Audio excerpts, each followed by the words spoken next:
Hey music friends, this is Vasc. I'm a music composer for games and I'm in a big Lies of P phase now. I'm streaming the game for the first time. So today we're gonna listen to Arlecchino, the Blood Artist, which from what I understand is the final boss of the DLC, right? Let's go. Oh, clockwork. Tick tack, tick tack.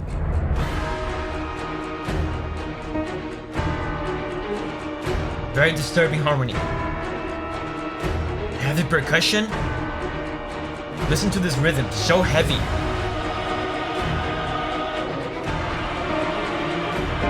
Listen to this, disturbing.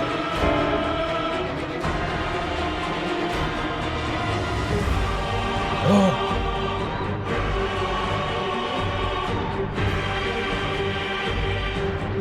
And this is an odd time signature too. This has all the ingredients of a very momentous fight.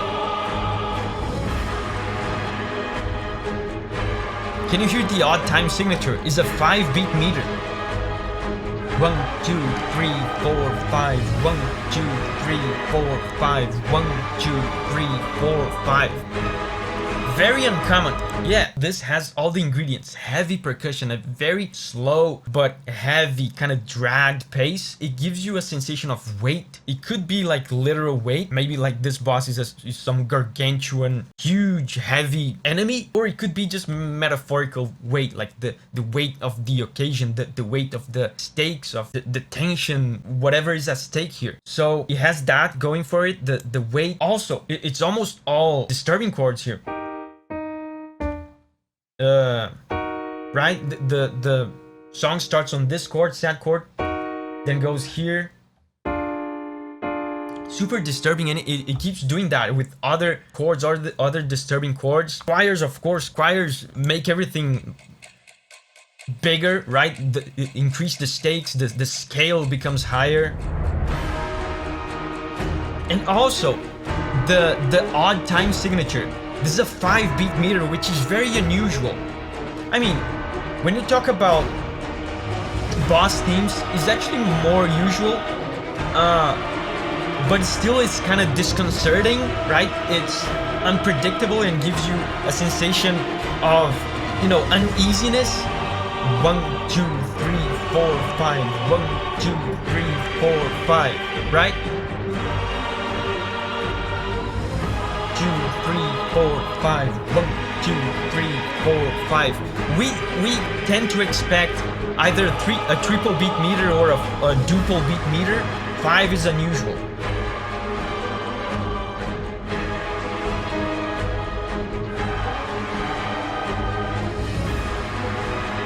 Super disturbing.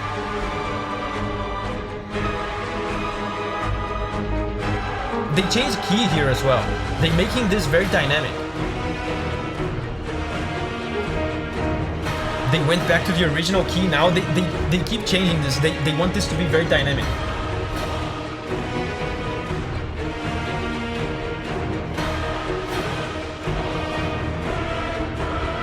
Oh. Listen to this. I mean, I already showed you one of the disturbing chords that they were doing, but listen to this. It sounds so urgent, so tense, so disturbing. There's something horrible, very horrible, terrible going on here. I don't know if this horror is just, you know, the weight, like I said, the weight of the occasion. This is supposedly the last battle of the game, so it's the most important. The stakes are the highest. I don't know if it's that, just the weight of the occasion, or if the enemy you're facing is actually horrendous, like physically horrendous, or maybe represents something horrendous, something like grotesque. I don't know, but what this harmony tells me is that there is something horrendous, something grotesque to do with this fight. Check out this chord.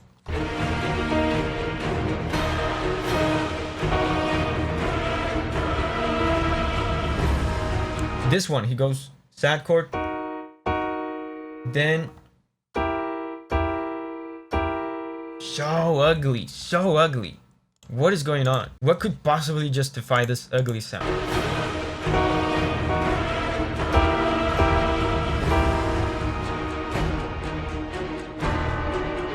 And the clockwork.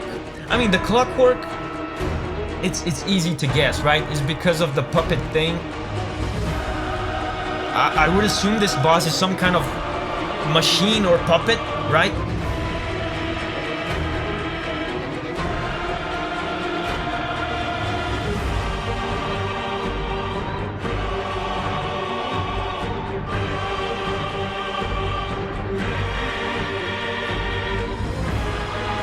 Changed key again. Very dynamic. This is pretty intense already. This makes me curious for second phase.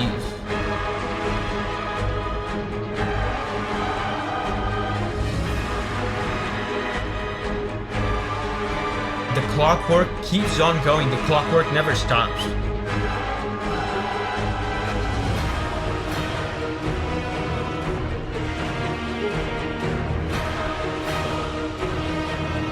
So now on second phase is about to start. They have two options. They can go more intense than this. This is already pretty intense. There's room to be more intense than this, so they could do that, or they could do the opposite route. They could fake us out and go for an eerily calming second phase. Let's see, this is second phase. Oh. So far is not more intense than...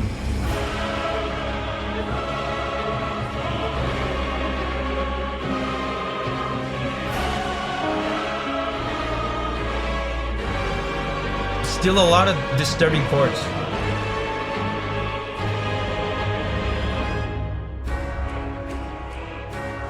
See what I'm saying? I mean, they went kind of halfway, I feel like.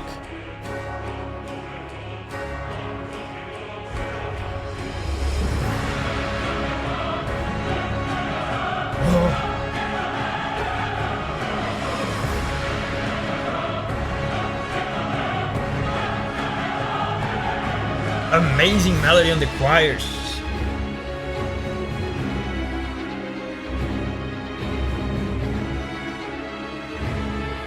See what I'm saying? I told you, they had the option of going more intense or the option of going calmer, right? To break our expectations, they could go calmer. So I feel like they went with a blend of the two, because like when you listen to the beginning here, it's not more intense than phase one, right? It has that eerie quietness to it. The clockwork is still there. Now there's the bell. The bell is such an interesting instrument to use in boss themes like this, because bell has religious connotations. It has connotations with death, with funeral things. There's a connotation of fate as well with the bell. But then they do stuff like this, and this stuff I feel like is more intense than phase one. So they're doing a blend of the two. I want to highlight, yeah, now the quiet eeriness again. There's a super cool melody on the choir coming up.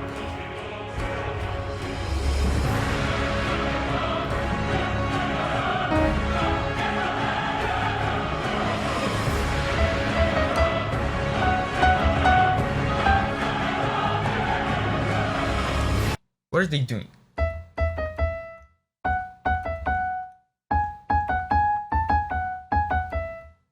Is that it? It sounds super cool.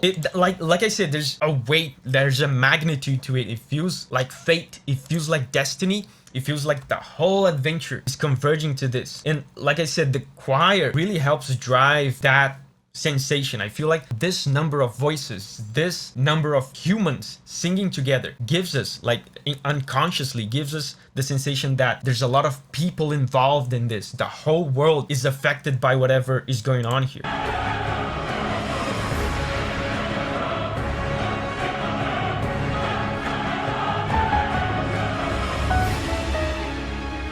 And then this lyrical, this is a more emotional phase, a more emotional part. Oh, super heroic. So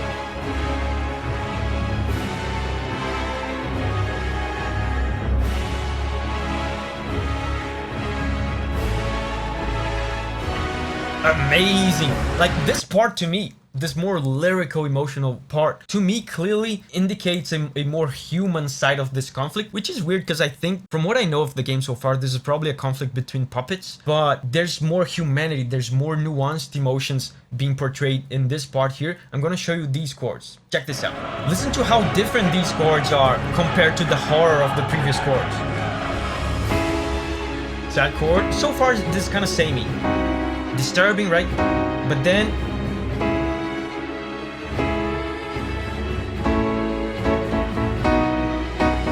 right, there's hints of virtue, of heroism.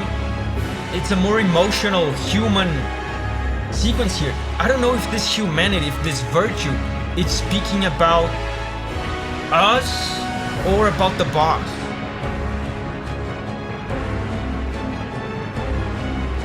Again, this melody on the strings is the melody that was being done by the choirs before.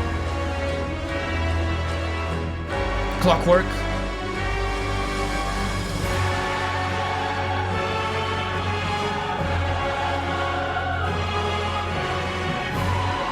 Wow. Ooh. Disturbing. Disturbing. Ooh.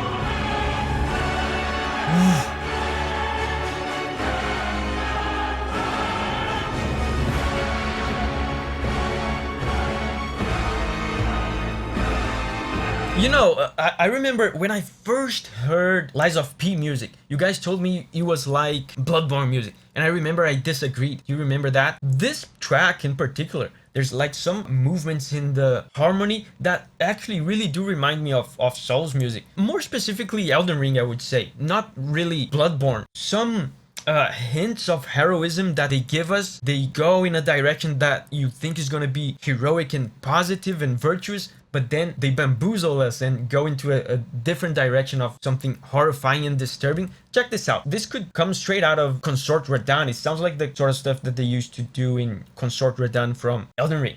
Let me find this. Pay attention to the happy chord. You think it's going to go in a virtuous, heroic direction, but happy chord, it goes into the disturbing chord. They do this a lot in Elden Ring, even in Bloodborne to a certain extent.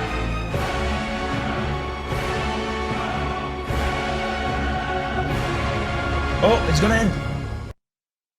What? Wait, the track cuts so suddenly. They were preparing a resolution. They were preparing the resolution like this. It was about to resolve, but then it cut. I don't know if it's an issue with this video or if the track is just like that. I don't know. Oh wow, I found another video here just to make sure that the video that I chose wasn't just cutting abruptly. And listen to this.